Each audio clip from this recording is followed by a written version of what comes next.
suis pas malade de naissance. Donc, je suis tombée malade à 19 ans. Je suis en constante bataille avec la maladie.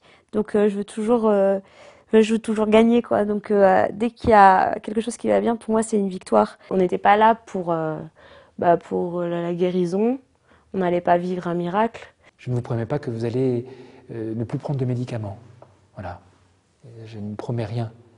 Ce que je promets en revanche, c'est que le Seigneur est avec vous dans votre maladie. Les gens font une confusion. Ils s'imaginent qu'on va à Lourdes pour être guéri. Mais non, on va être à Lourdes pour grandir. On va à Lourdes pour grandir dans la foi. Il faut accepter qu'on n'est pas comme les autres, que même si ça se voit pas physiquement, on a quand même une maladie qui est lourde à porter et avec des traitements, des choses. Voilà, et on va être malade souvent.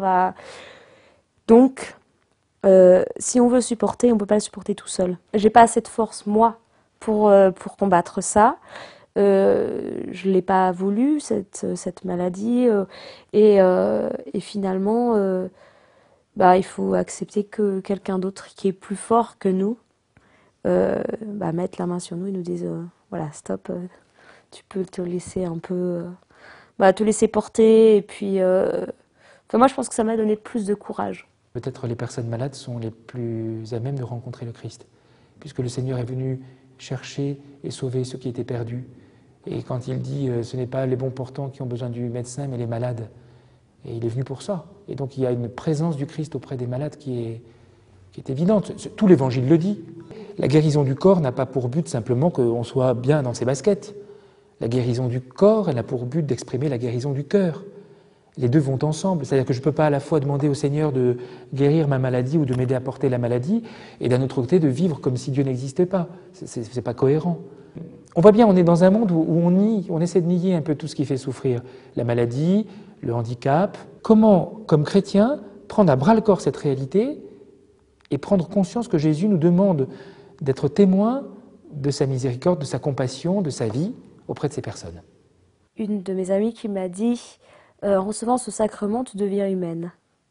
Et c'est là que je me suis dit, en fait, j'ai manqué d'humilité parce que j'ai voulu faire comme si j'étais hyper forte et tout. Et puis, du coup, je me suis pas rendu compte de ce que ça pouvait engendrer chez les autres. Moi, je suis toujours très impressionné au moment de l'imposition des mains.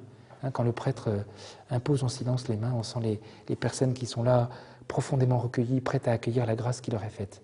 Très impressionnant. J'avais l'impression que Dieu se mettait à genoux pour, se rabaissait en fait pour m'imposer les mains en fait.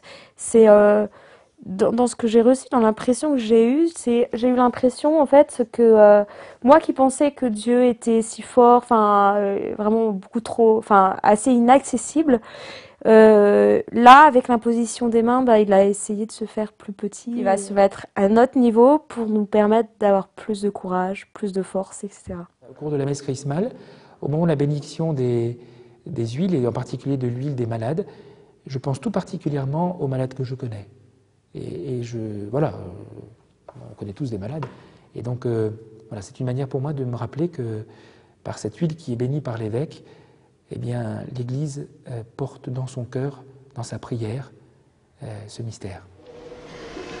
Envoie du ciel ton Esprit Saint consolateur sur cette huile que ta création nous procure pour rendre vigueur à nos corps.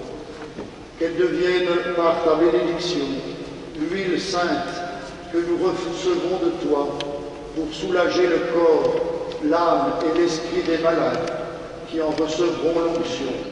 L'onction de l'huile. Moi j'ai bien aimé parce que ça montre que...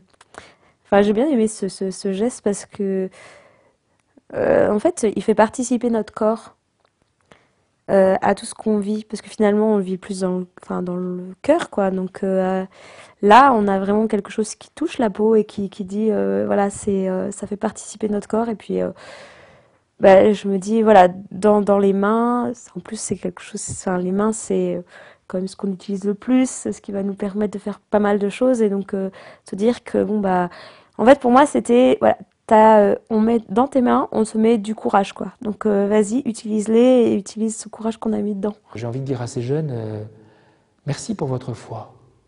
Merci pour votre confiance en Jésus. Merci de croire que Jésus est présent au cœur de votre épreuve. Et merci d'être témoin pour les autres qui sont en bonne santé, que la maladie n'est pas un obstacle à la foi, n'est pas un obstacle à la vie avec Dieu. Les jeunes qui sont malades et qui reçoivent ce sacrement sont témoins pour les autres que non seulement Dieu existe et qu'il aime ce monde et que le rencontrer, ça change la vie. Ça donne envie d'aller encore plus loin. Allez-y quoi, allez-y, faites le pas, même si dans vos paroisses vous voyez que des vieux. Marchez, allez-y, mettez-vous en route. Donc, non, il faut avoir le courage de le faire. Et si un jour, je baisse à nouveau les bras, ce qui à mon avis arrivera un jour quand même, mais je pense que je referai la démarche. Plonge-moi dans ma rivière d'amour, plonge-moi dans les profondeurs de ta joie, inonde le désert de mon âme, par la douce pluie du ciel.